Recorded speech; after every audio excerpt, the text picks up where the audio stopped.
Bonjour et bienvenue au 8e épisode de 1897, le podcast pour les unionistes par les unionistes. Aujourd'hui, j'ai le plaisir de recevoir Serge Ologne et Philippe Dieu. Bonjour. Bonjour. Bonjour Serge, bonjour Philippe. Ça me fait très plaisir de vous recevoir aujourd'hui pour ce podcast où on va principalement parler de la sortie de la BD. Vous avez sorti ensemble, qui s'appelle Union 60. Et dont toi, Serge, tu es l'auteur, et toi, Philippe, tu es donc l'éditeur, si je ne me trompe pas. Donc vous êtes tous les deux des grands supporters de longue date de l'Union. Donc avant de parler de la BD, revenir d'abord un peu sur votre parcours de supporter. Et ça m'intéresserait de savoir comment ça a commencé, aussi bien pour toi Philippe que pour toi Serge. Votre histoire d'amour avec ce magnifique club, donc je ne sais pas si vous pouvez en parler, c'était quand la première fois et dans quel contexte? Oui, je commence Philippe ? Oui, vas-y. Allez, je me lance. C'était il y a 25 ans, à une époque où finalement j'avais vraiment décroché du football. On se promenait au parc du Den avec ma femme à l'époque et un autre couple d'amis, et on voyait des gens cachés dans les arbres qui regardaient visiblement un match de foot. Et donc ça m'a intrigué, je me suis dit tiens, on va aller voir ce que c'est. Donc, j'ai demandé aux gens quel est le club que vous regardez là. C'est l'Union. Là, bon, l'Union, ok, bon. Puis je suis allé voir. On est rentré dans le stade, moi avec Stéphane, il se reconnaîtra s'il écoute le podcast, et on n'est jamais ressorti de ce stade. En quelque sorte, une façon de parler, évidemment. Non, mais on est rentré dans ce stade et, à l'époque, c'était en Division 3, en bas de classement. Il y avait Joël Craé comme entraîneur.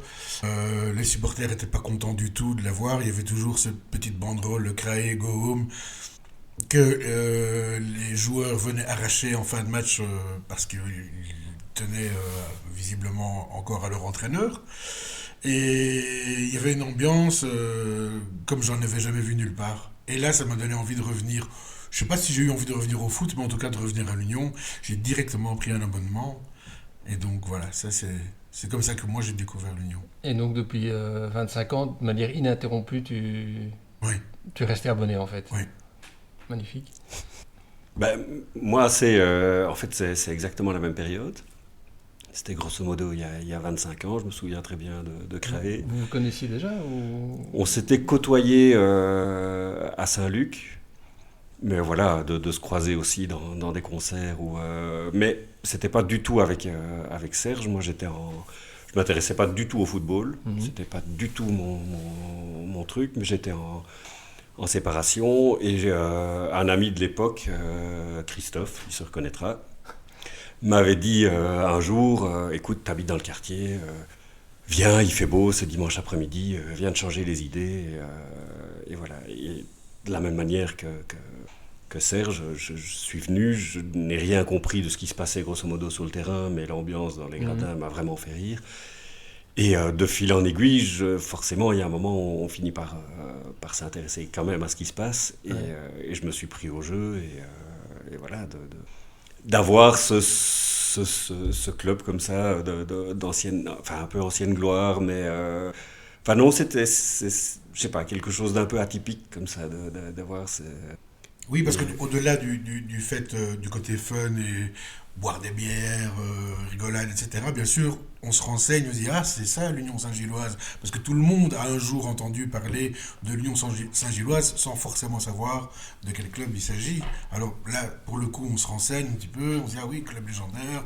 C'est d'autant plus chouette et attachant qu'on y reste. Ouais.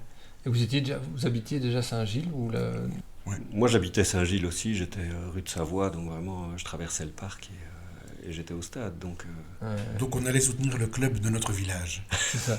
Exactement.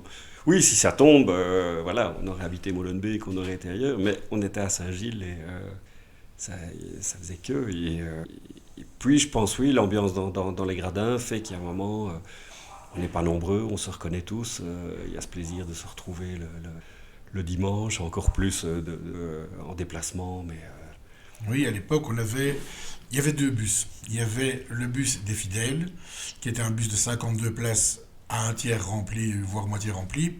Et puis le petit bus de 22 personnes, style minibus, vraiment, oui, je te dis 22 places, celui des Boys. Et là, donc, il y avait toujours ces deux bus qui se déplaçaient. Et c'était comique. Hein. C'était vraiment. C'est vrai que c'était comique. Moi, je faisais pas trop les déplacements en bus. Je les faisais avec Christophe à l'époque. Mais c'était amusant de parcourir un peu la Belgique. Enfin, à la fois de faire des bleds qu'on connaissait, style Wallin ou Digem ou des trucs comme ça, mais de se retrouver aussi dans des Bocholt ou des.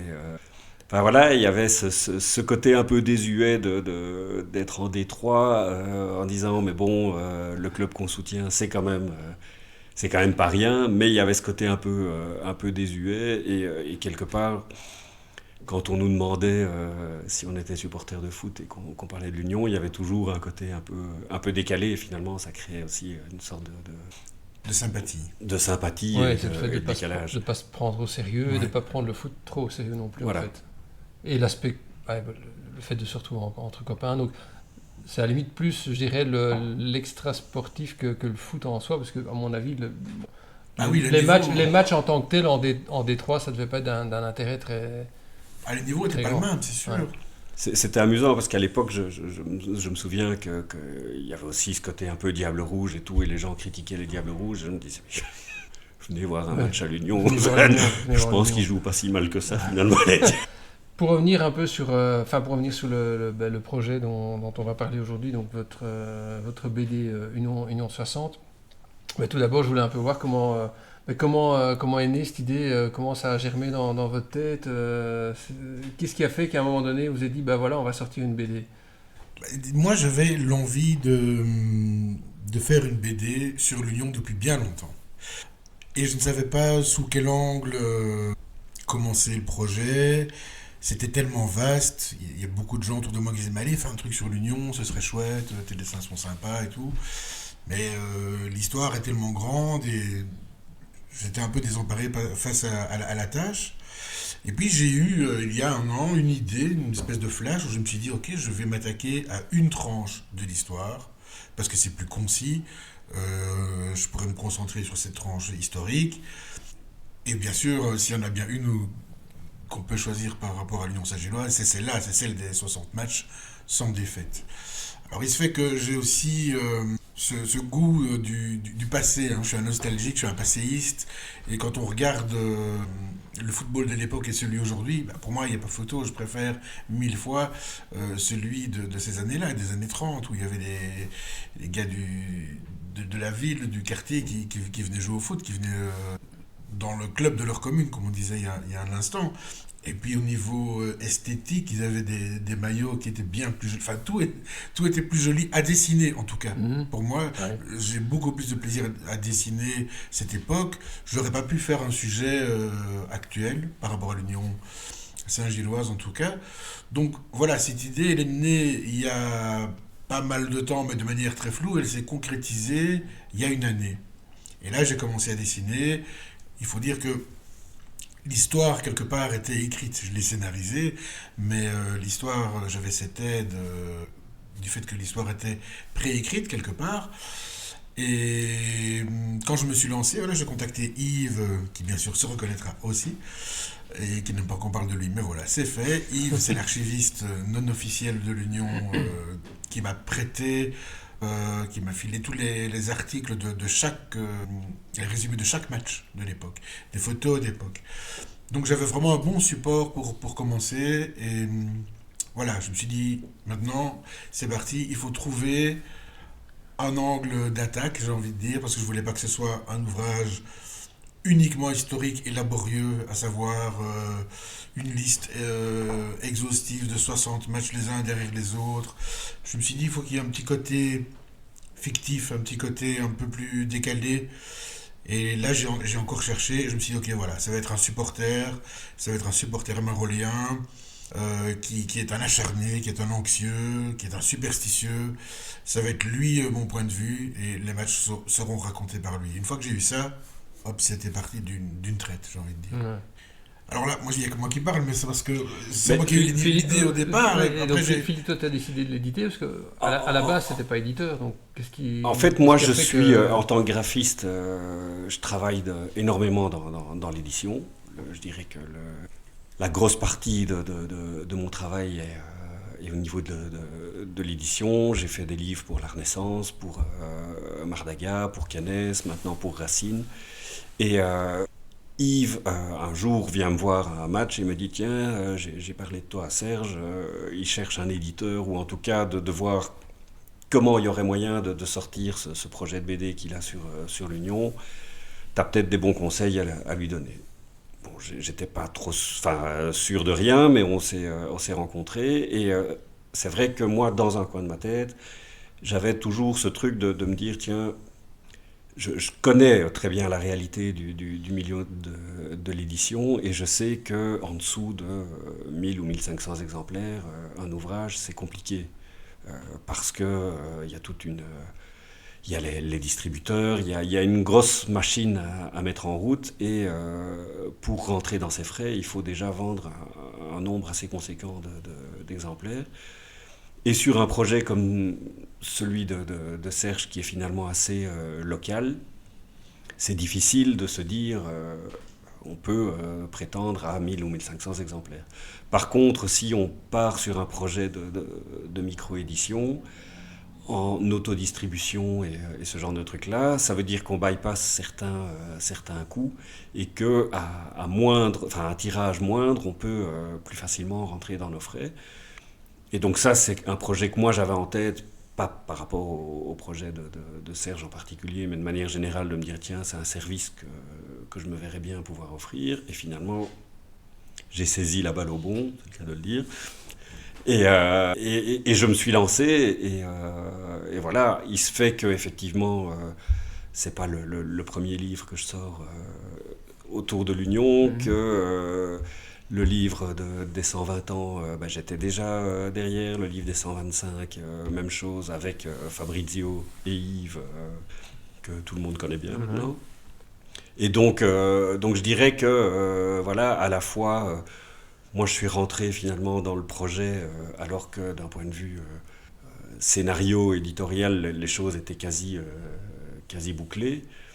Mais mon travail d'éditeur, je l'ai plus fait au niveau de tout ce qui était, je dirais, après, mise au net, contact avec l'imprimeur, et tout ce truc-là. Et puis, le travail de promotion du livre, même si c'était selon nos petits moyens, mais voilà, et malgré nos petits moyens, visiblement... Avec des résultats très positifs, puisque bon, en discutant en off avant le début de ce podcast, on m'avait dit que tout était déjà vendu. Oui. Donc c'est une super nouvelle. Donc pour les auditeurs qui ne l'ont pas acheté, je pense qu'ils peuvent... ils peuvent vous contacter. Maintenant, il en reste en librairie, probablement. Il en reste en librairie. Maintenant, on espère que ça ressorte à un moment donné, puisque effectivement... en tout cas, le stock est épuisé. Le stock est épuisé, ouais. Et les librairies reviennent vers nous pour avoir du nouveau stock que nous n'avons pas. Donc oui, je dis, il en reste en librairie, peut-être dans l'une ou l'autre. Mais dépêchez-vous alors.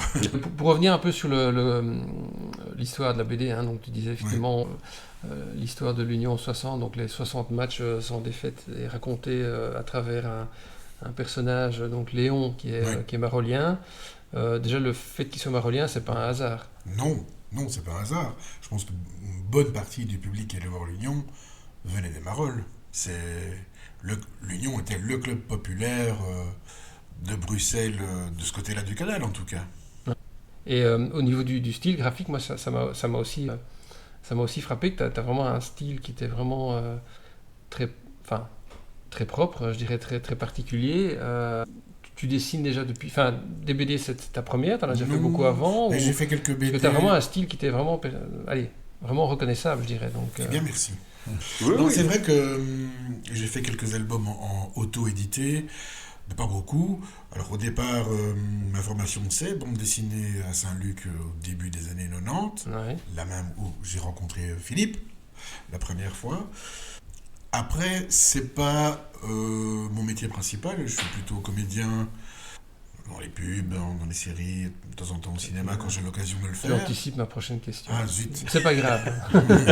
Non, mais tout ça pour dire que comédien, c'est pas un métier évident, où il y a beaucoup de jours où on est inoccupé, ce qui me permet d'avoir beaucoup de temps pour dessiner, peindre, faire de la musique, En l'occurrence, c'est comme ça que je suis revenu, que je reviens régulièrement à la bande dessinée quand j'ai une idée, mais sans pression, parce que tu vois, cette idée de l'Union 60, ben, elle m'est tombée dessus.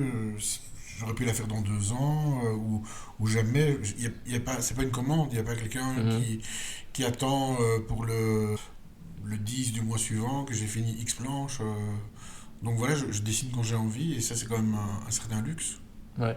J'ai vu aussi sur ton compte Instagram que tu faisais aussi des dessins qui étaient plus liés au cyclisme. Est-ce que ça aussi Ça, c'est des peintures. c'est une autre, oui, des peintures. Des peintures, En tout ouais. cas, des illustrations. Ouais, C'est ouais. c'est une autre passion, cyclisme? Non, pas vraiment. En fait, ça se rejoint dans l'esthétique, je crois.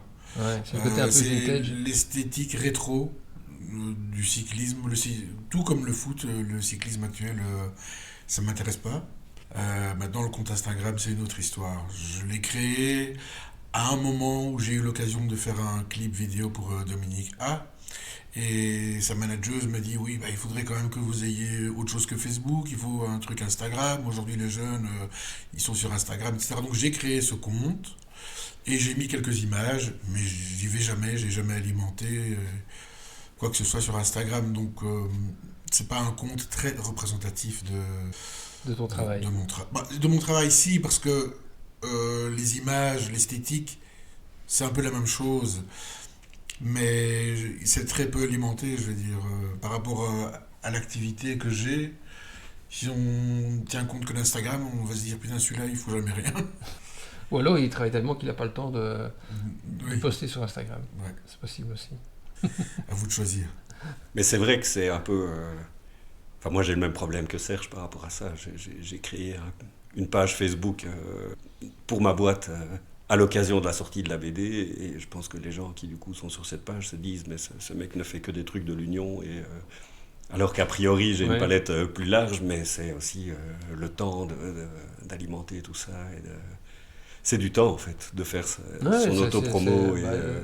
quelque part, c'est même un métier en soi, hein. Il y a Ouais, beaucoup tout de à gens fait. qui délèguent ça finalement à des gens qui sont spécialisés parce Mais que c'est ça. ça demande, c'est un travail quotidien. Il faut poster quasiment tous les jours. Il faut entretenir sa communauté. Donc, Ouais, tout à fait. Mais bah, c'est pas tellement une question de temps, moi, c'est que ça m'intéresse pas. Je n'ai pas envie de faire ça.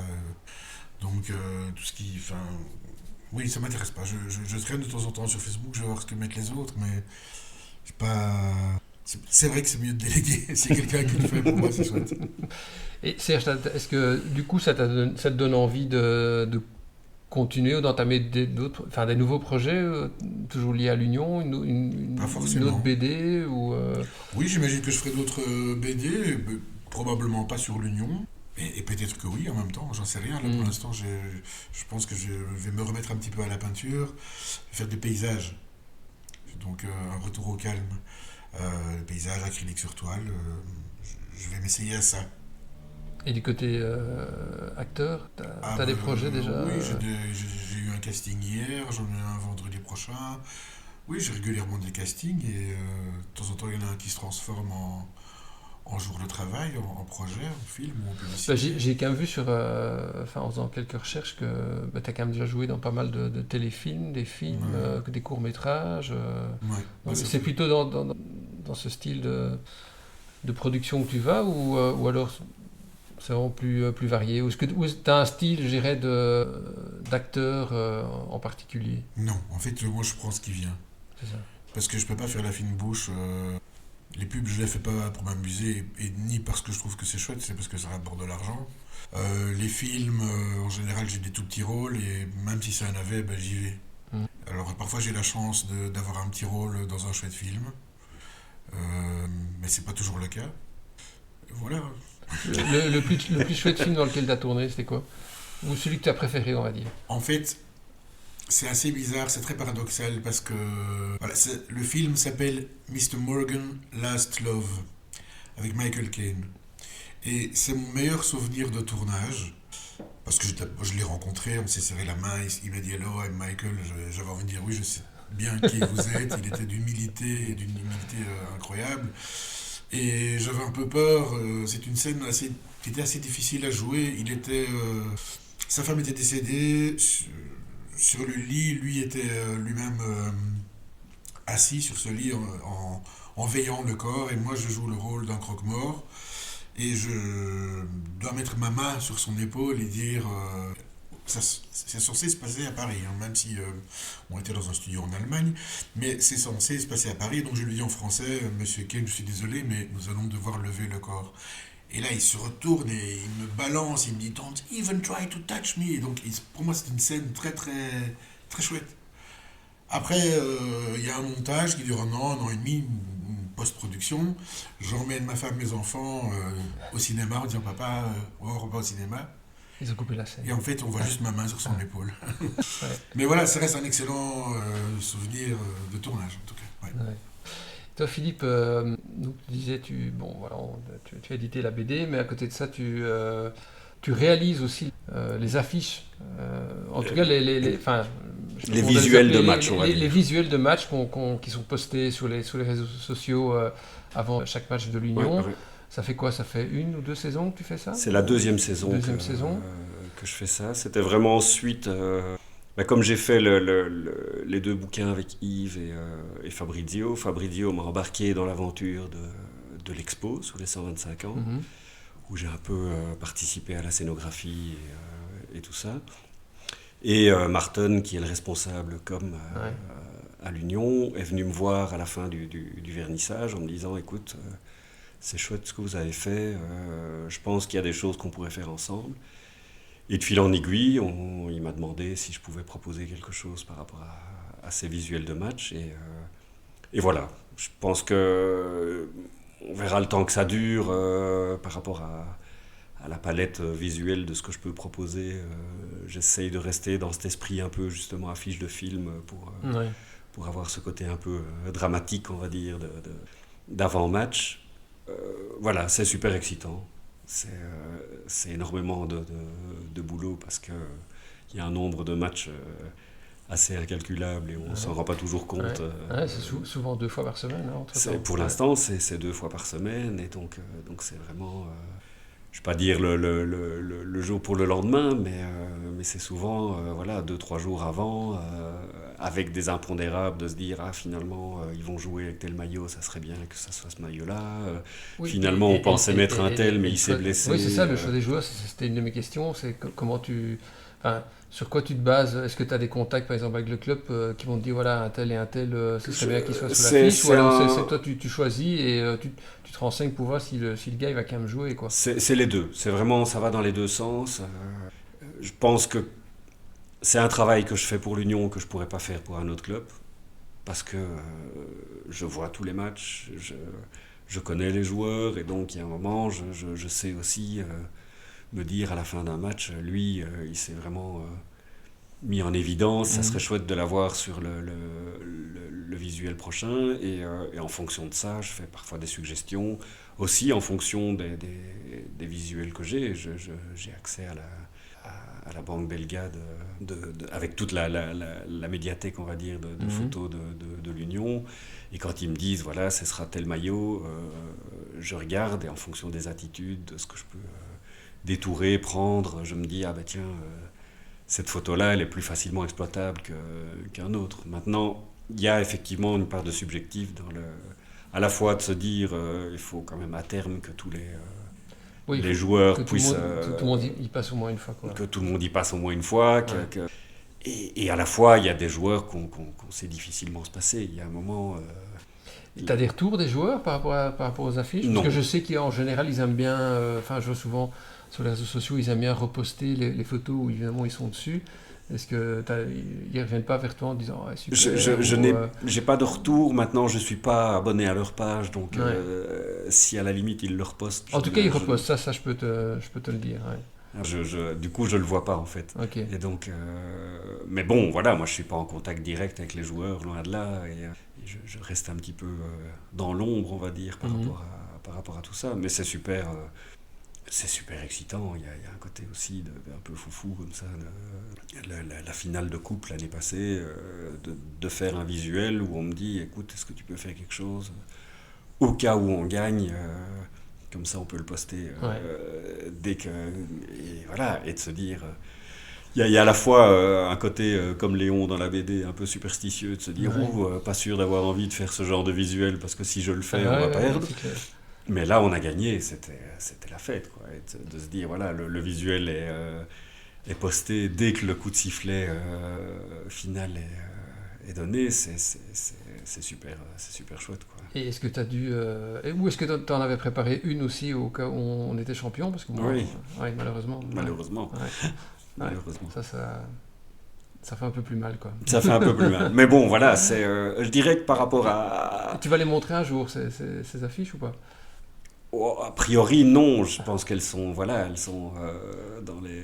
Tu les as pas détruites, quand même. Non, je garde tout, mais je pense que paradoxalement, j'ai moins de mal avec le fait qu'on ait loupé le coche la saison passée qu'avec les 2 saisons précédentes. Oui, avec les 2 saisons d'avant, c'est vrai que On n'avait plus notre sort entre les mains au dernier match.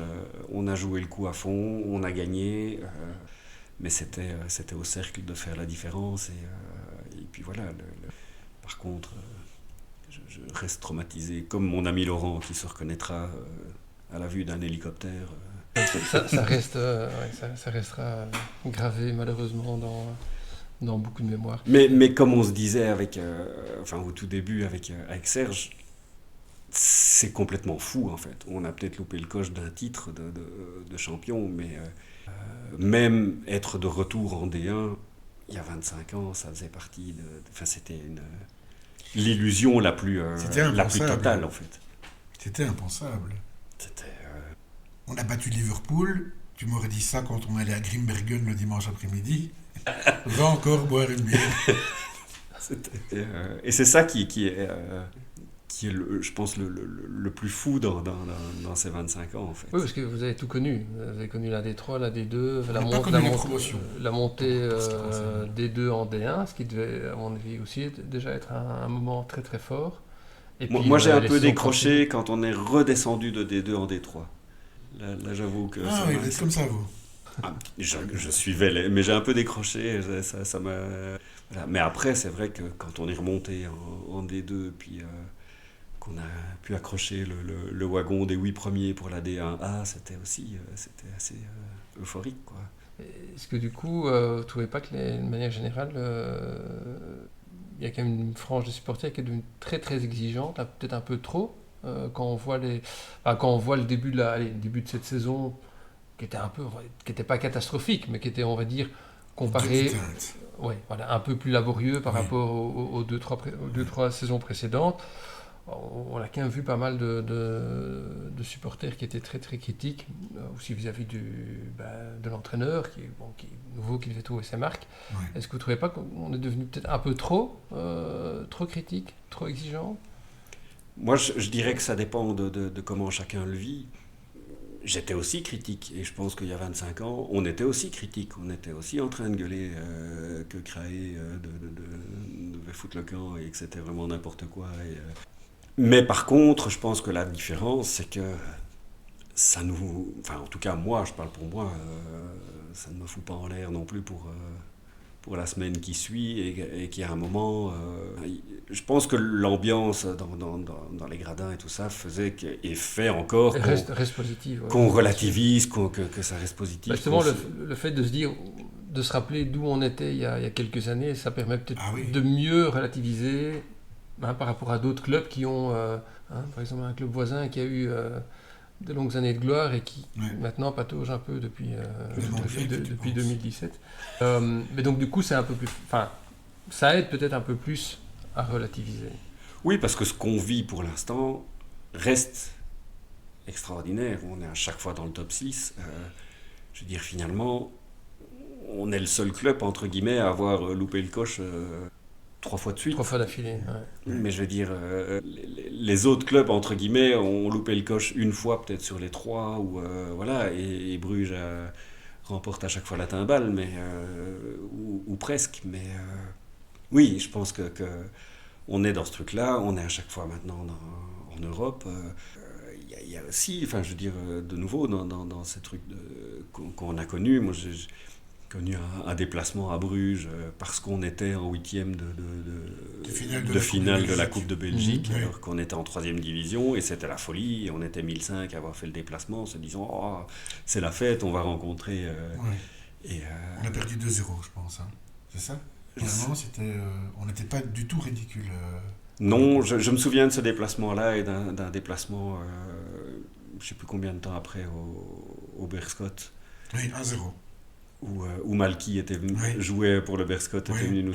Oui, c'est vrai. Donc voilà, et aujourd'hui, ça nous paraît presque naturel d'être... oui, c'est ça. D'être en quart ou en demi de Coupe de Belgique, donc voilà. Même en Coupe d'Europe, il y a des soirs où tu te dis oh, il fait froid, il fait noir, ça va être au Stade Roi-Baudouin, oh j'y vais pas. Alors que ça reste une Coupe d'Europe, c'est dingue. Je pense que le Stade Roi-Baudouin y est pour plus que mais on a connu le Stade Roi-Baudouin où on était 1500, 1 million, voilà. Et quand on a fait ce fameux match de play-off contre le Standard, où on était 10 000, c'était... là, on s'est dit, mais qu'est-ce qui se passe? Il y avait une euphorie, voilà. Alors qu'aujourd'hui, finalement, ça devient la norme. Mais je pense que c'est pas... il n'y a pas à se dire c'est mieux ou c'est moins bien. C'est différent. Oui, c'est différent, ouais. Et les gens que je voyais il y a 25 ans, finalement, on se voit aujourd'hui avec Yves Fabrizio aussi, et ça reste chouette, quoi. Il y a un côté un peu incroyable, et je reste toujours, moi, un peu... quand je regarde cette tribune qui est remplie, alors qu'avant, la tribune était coupée en deux, et... il n'y avait qu'une partie ouverte, et elle était loin d'être garnie comme aujourd'hui. Il y avait 300-400 personnes, parfois plus, mais... oui, et je regarde parfois, je regarde toute la tribune et je me dis, wow, c'est quand même dingue en fait. Ouais. C'est quand même dingue ce qui se passe. Voilà, mais c'est à la fois très différent et à la fois c'est la même chose. Je pense qu'on a eu aussi des joueurs qu'on a adorés. Malky, dont on parlait, c'était un joueur qui m'a marqué. Ce genre de joueur, quand on le voit arriver, on se dit, ah là, il y a quelque chose en plus. Là, il va se passer quelque chose, quoi. Oui, effectivement, puis c'est pas des joueurs qui restaient. Si tu vois Malky, il est parti donc au Berscott, à Rollers, en division 1, donc ouais. C'est un peu ce qui se passe encore aujourd'hui. Quand on a une pépite, on la garde pas. Hein. Non. Oui, on gérait 1 an, hein. Finalement, un an, oui. max 2. Ouais. Et encore, on gérait quand c'est 2 ans, c'est parce que la pépite n'a pas vraiment percé la première saison. Et alors là, je rebondirais bien sur ta question. Quand tu parlais des gens insatisfaits, moi je suis, comme je le disais, plutôt passéiste quelque part, j'utilise le terme encore, mais le football de papa, mais c'est fini, quoi. Donc dans ce football moderne, s'il y a une critique justement que je peux faire par rapport à notre direction ou à leur manière de travailler, c'est qu'effectivement, donc on va chercher un joueur dans une division 3 estonienne, je ne sais pas, à moindre coût, hein, c'est peu de le dire, et puis en espérant que ce soit un joueur, une pépite incroyable, et dans l'année, on le vend à 20 millions, et c'est jamais un travail, même pas sur du moyen terme, j'allais dire sur du long terme, mais c'est même pas sur du moyen terme. Donc on est toujours à très court terme, et à chaque saison, on recommence le même boulot. Et donc forcément, il y a des saisons qui sont moins bonnes que d'autres. Cette saison-ci, c'est le cas. Même si on remonte, là, on trouve nos marques maintenant, on réajuste, et ça se passe plutôt bien. Je crois que le départ un peu catastrophe, entre guillemets, du début de saison, c'est à cause de ça. Moi, j'ai envie de relativiser quand même en me disant, à la fois, je pense que ça fait partie de l'économie du club, et c'est ça qui fait que les finances sont saines. Je pense que c'est un peu une nécessité par rapport à la survie, c'est un grand mot, mais en tout cas au bon fonctionnement tout à fait. du club, quoi. Et à la fois, finalement, effectivement, il y a des pépites, et ces pépites-là, on essaye de se faire une plus-value, et à la fois il y a des joueurs, alors est-ce que c'est parce que personne n'est venu les chercher, j'en sais rien, mais il y a des joueurs comme Burgess, comme Maurice, qui sont là maintenant depuis la D2, et qui créent aussi une forme de la Poussin, et donc ça crée aussi une forme de stabilité, et forcément les joueurs plus bankable, entre guillemets, sont des attaquants, comme on a Mais eu oui, avec c'est ça. Boniface Ouais. ou Amoura. Dave ou Amoura, Mais en effectivement. général, les joueurs restent quand même de saison, sauf des joueurs, enfin des profils comme Ouais, ceux-là. comme Amoura. Ouais. Et Puertas, jamais, quand il a débarqué, les Effectivement. premiers mois où il se prenait des cartes jaunes pour tout et n'importe quoi, on n'aurait jamais imaginé que ça deviendrait le joueur qu'il était l'année passée et qu'il aurait tout C'est vrai. transcendé. Enfin C'est voilà, vrai. ça c'est... Et à la fois, il y a des flops aussi. Hein. Oui. On ne citera pas de nom, mais... Ah bon? On ne dira pas que c'est Rodriguez. Voilà, par exemple. D'accord. On ne mange pas de ce pain-là. Bon, il a peut-être pas dit son dernier mot. Hein. On espère, j'espère. Ah si, moi j'espère qu'il a dit son dernier mot. Qu'on ne le voit plus. Ah, c'est le genre de choses qu'on va couper au montage. Ah non, moi je comprends rien. Bon, et pour terminer, je dirais un petit prono. Qui se tente un petit prono pour cette saison en termes de place au classement? Où est-ce que l'Union termine la saison? Est-ce que vous voyez un titre? Est-ce que vous voyez une Coupe de Belgique? Est-ce que... Ben, prono, je serais incapable de donner. Je pense que Coupe de Belgique, ce sera quand même fort différent que l'année passée. Enfin, ici, Mais on a les gros morceaux qui restent, mais l'année passée on les avait aussi. Ouais. Donc c'est pas différent, la situation est la même. Maintenant, si tu avais fait cette interview 3-4 jours plus tard, après l'Antwerp, Oui. le pronostic serait peut-être déjà plus affiné. Moi, je vais pas me risquer au jeu de pronostic, mais je pense qu'ici, en quart, c'est nous qui avons le plus gros morceau. C'est même Oui, certain. oui. Mais si entre guillemets, l'échelle est respectée, le dernier carré sera quand même solide. Quoi. Oui, ça c'est. Il n'y a pas de petite équipe.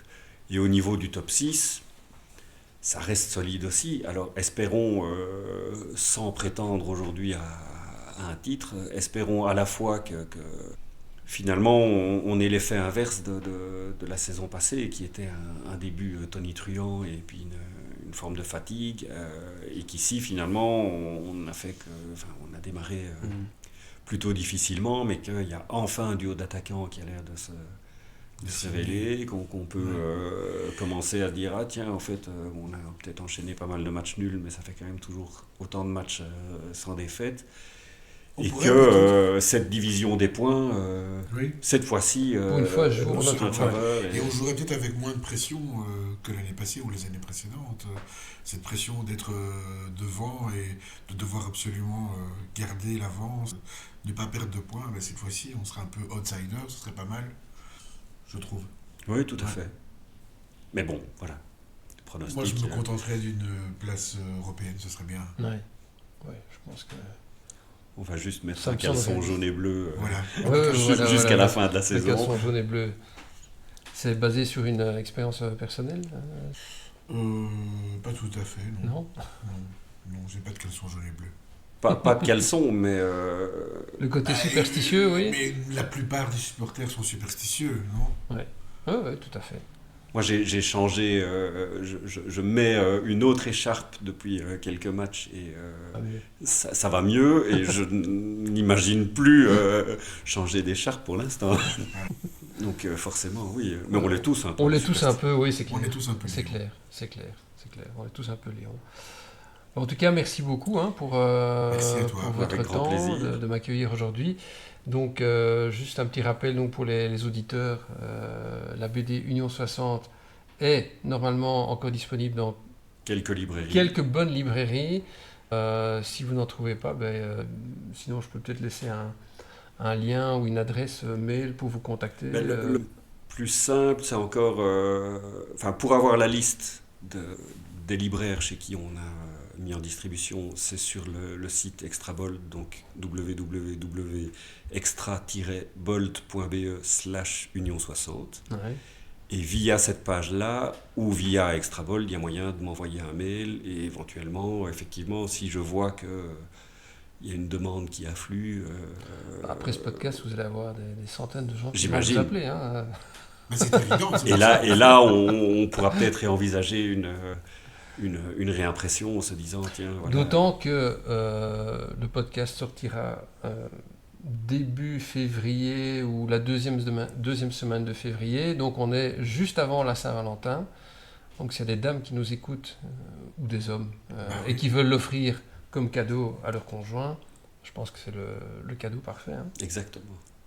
Voilà, ben, en tout cas merci beaucoup. Hein, et, merci à toi. Bonne continuation, et n'hésitez pas à continuer à faire de magnifiques choses, hein, tes illustrations de matchs. Et toi Serge aussi, l'idée te vient de refaire une BD sur l'Union. Tout le monde sera super content. Bah, Merci beaucoup. J'hésiterai pas, merci beaucoup. Merci. Bye bye.